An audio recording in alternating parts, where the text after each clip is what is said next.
بسم الله الرحمن الرحيم. الحمد لله رب العالمين، وصلى الله وسلم على نبينا محمد وعلى آله وأصحابه أجمعين. Пайғамбар саллаллаху алейхи вассалам имам Бухари шығарған хадисте ас-сияму джунна, ораза бұл қалқан деді. Ораза мұсылман адамды тозоқы алып баруға себеп бола тұрған күнөөлөрдөн тоса тұрған қалқан. Биздин оразабыз бизди күнөөгө түшүүдөн сактай турган қалқан болу керек. Жана ошондой эле бул ораза кыямат күнү тозокко түшүүдөн сактай турган қалқан болот. Пайгамбарыбыз саллаллаху алейхи вассалам сөзүн улап: "Фала ярфус ва ла яджхал". Эми ораза кармап жаткан адам жаман сөздөрдү сүйлөбөсүн деди. Жаман сөздөрдүн түрлөрү өтө көп. Ошол жаман сөздөрдү оозуна албасын деди. Валя яджхал, жана надандык кылбасын деди.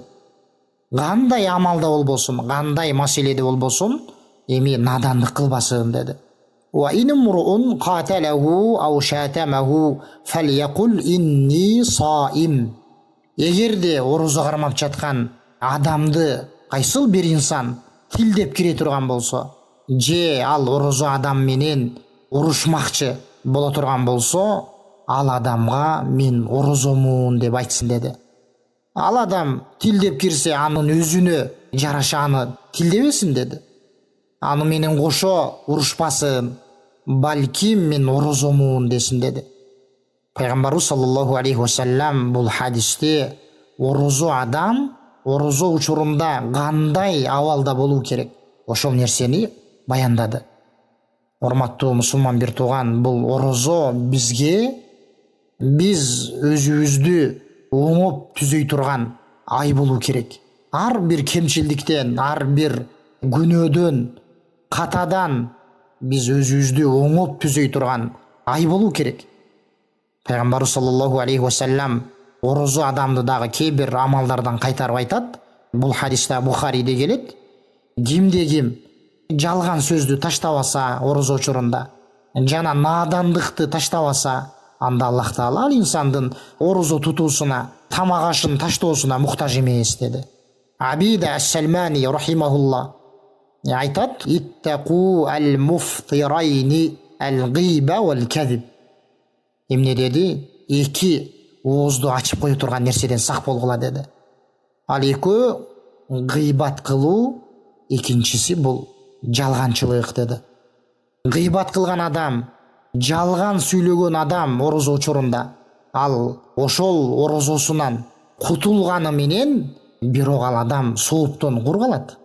Анткени ораза бул бир гана жеп ичүүдөн гана тыйылуу эмес, балким шариатта кайтарылган күнөөлөрдөн да тыйылуу болуп эсептелет. Биз бул айда, ораза айында биз ушундай амалдардан сактанып, ар бирибиз өзүбүздү айтканыбыздай оңоп түзөшүбүз керек. Ибнул Каййим рахимахулла Задул Маад деген китебинде өтө баалуу сөз айткан. Айтат рахимахулла: "Ман сахха лаху Рамадан ва салимат лаху саиру санатихи". Бул алым айтат: кимдин Рамазан айы дурус өтө турган болсо, Рамазан айы кандай дурус өтөт? Эгерде Пайгамбар саллаллаху алейхи вассаламдын сүннөтүндө көрсөтүлгөндөй боло турган болсо, кимдин Рамазан айы, ал адамдын Рамазан айы дурус өткөн болуп эсептелет. Эми бул алым айтып атат, кайсыл бир инсандын Рамазан айы дурус боло турган болсо, жана анын Рамазан айы кайтарылган нерселерден таза боло турган болсо, таза өтө турган болсо, демек ал адамдын кийинки келе турган бир жылы таза өтөт, дурус өтөт деди. Андыктан биз айтканыбыздай, бул Рамазан айында биз өзүбүздү ошондой жакшы амалдарга көндүрүп, жаман адаттардан арылтып ала турган ай болуу керек.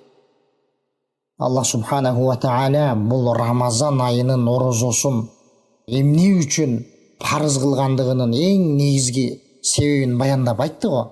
Лааллакум таттакун. Силер таква болуңар үчүн деп. Ошондуктан биз жана Ибнул Каййим рахимахулла айткандай, биз эгерде биздин кийинки келе турган бир жылыбыз дурус болуусун каалай турган болсок, анда биз бул орозону дурус өткөргөнгө, орозону туура өткөргөнгө, бул орозодо биз өзүбүздү туура тарбиялаганга аракет кылышыбыз керек. Валлаху алам. Ва саллаллаху вассалам аля набийина